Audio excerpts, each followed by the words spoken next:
بسم اللہ الرحمن الرحیم۔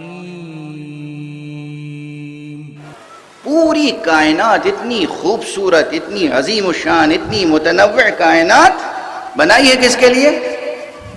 آپ کے لیے، انسان۔ آپ کے لیے جو چیز بنائی ہے اس نے بنائی ہی ہے آپ کے لیے۔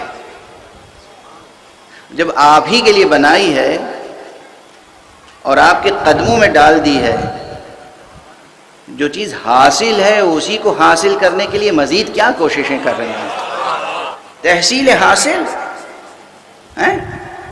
تحصیل حاصل۔ اس زمین میں کیا کیا نہیں ہے یہ بتائیے؟ اس زمین میں کیا کیا نہیں ہے؟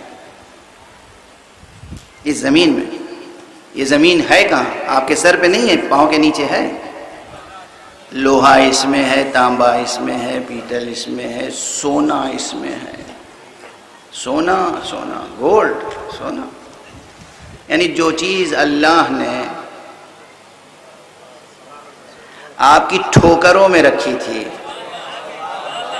آپ کے قدموں میں رکھی تھی، اس چیز کو آپ نے صاف کر کے اپنے سر پہ سجا لیا۔ کتنا بڑا ظلم کیا! اگر اتنی ہی بات سمجھ میں آ جائے تو فقہی اعتبار سے تو نہیں، لیکن آپ کے جمالیاتی ذوق کے استدلالی پہلو سے عرض کر رہا ہوں کہ اب بھی سمجھ میں آیا کہ مردوں پہ سونا کیوں حرام ہے۔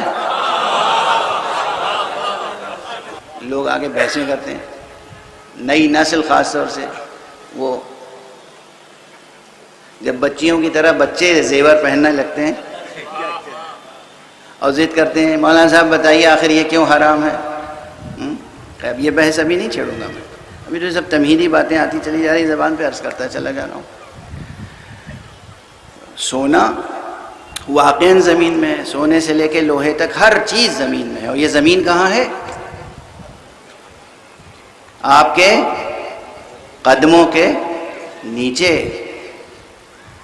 خدا کی قسم، یہ لطف باری۔ اس جسم کی بھی جو غذا ہے وہ کہاں ہے؟ زمین ہی سے تو دانے گندم روئیدہ ہوتا ہے، زمین ہی سے تو سب چیزیں روئیدہ ہوتی ہیں۔ تو پروردگار عالم نے یہ پوری کائنات خدا کی قسم اپنے لطف سے، اپنے کرم سے تخلیق کر کے انسان کی ٹھوکروں میں ڈال دی۔ اسے تسخیر کریں، خود اس کے لیے مسخر نہ ہو جائے۔ دنیا کے بڑے بڑے بادشاہ، دنیا کے بڑے بڑے حاکم و حکمراں، وہ جس زمانے میں غلامی اور کنیزی کا دور تھا، غلام کیا ہوتے تھے؟ خریدے جاتے تھے۔ کنیزیں کیا ہوتی تھیں؟ خریدی جاتی تھیں۔ ان کی حکومتیں اور ان کی قدرت اور سلطنت و طاقت تباہ ہو گئی، اس لیے کہ وہ غلاموں اور کنیزوں کی محبتوں میں مبتلا ہو گئے۔ واضح ہوئی بات؟ تو جو چیزیں آپ کی تسخیر کے لیے پیدا کی گئی ہیں وہ تسخیر کے لیے پیدا کی گئی ہیں، محبت کے لیے نہیں پیدا کی گئی ہیں۔ زمین سے آسمان تک، سورج سے چاند تک، سیاروں سے ستاروں تک، جو کچھ ہے وہ اس لیے کہ آپ تسخیر کریں، لیکن محبت کریں خالق کائنات سے، محبت کریں پروردگار سے۔